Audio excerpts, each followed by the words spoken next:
ముందుగా కుక్కర్లో కొన్ని ఉల్లిపాయ ముక్కలు తీసుకోవాలండి. అలాగే తోటకూరని కట్ చేసుకొని ఈ విధంగా నీళ్ళల్లో వేసి పెట్టుకోవాలి. ఇందులో కొంచెం జీలకర్ర వేసుకుందాం ఇప్పుడు. అలాగే పచ్చిమిర్చి ముక్కలు వేసుకొని కొంచెం ఆయిల్ వేసుకుందాం. ఇప్పుడు స్టవ్ ఆన్ చేసి మనం ఇవన్నీ కొద్దిగా ఉడకనిద్దాం అన్నమాట. ఇవన్నీ కొంచెం ఫ్రై అవ్వాలి. ఆ తర్వాత అల్లం వెల్లుల్లి పేస్ట్ కొద్దిగా వేసుకోవాలండి. కొంచెం లైట్గా వేసుకుంటే సరిపోతుంది, ఎక్కువేం అవసరం లేదు. ఒక చిన్న స్పూన్ అన్నమాట వేసి బాగా ఫ్రై చేయాలి. ఇవన్నీ కూడాను కొద్దిగా లైట్ బ్రౌన్ వచ్చేంత వరకు వేయించి టమాటా ముక్కల్ని వేసి ఇది కూడా కొంచెం మగ్గేంత వరకు ఒక 5 నుంచి 6 నిమిషాల వరకు కొద్దిగా ఫ్రై చేసుకోవాలి. మసాలాలు మొత్తం ఫ్రై అవ్వాలి. ఆ తర్వాత ఇందులో తోటకూర వేసేసుకోవాలండి. తోటకూర వేసుకున్న తర్వాత కొద్దిగా పసుపు వేసుకోవాలి.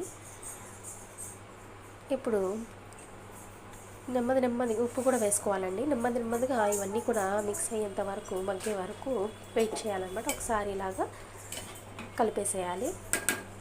కలిపిన తర్వాత చూసారా కొద్దిగా నీళ్ళు వచ్చిన తర్వాత కూడా కొద్దిగా నీళ్లు పోసి ఇలా కుక్కర్ మూత పెట్టేసి ఒక 4 విజిల్స్ వచ్చేంత వరకు వెయిట్ చేయాలి. ఆ తర్వాత ఇప్పుడు మధ్యలో ఏం చేస్తామంటే చింతపండు ఉంది కదండి, ఒక చిన్న నిమ్మకాయ అంత సైజు తీసుకున్నాను నేను. నీళ్ళల్లో వేసి నానబెట్టుకోవాలి. దీన్ని చింతపండు రసం ఇలా తీసుకొని రెడీ చేసి పెట్టుకోవాలి.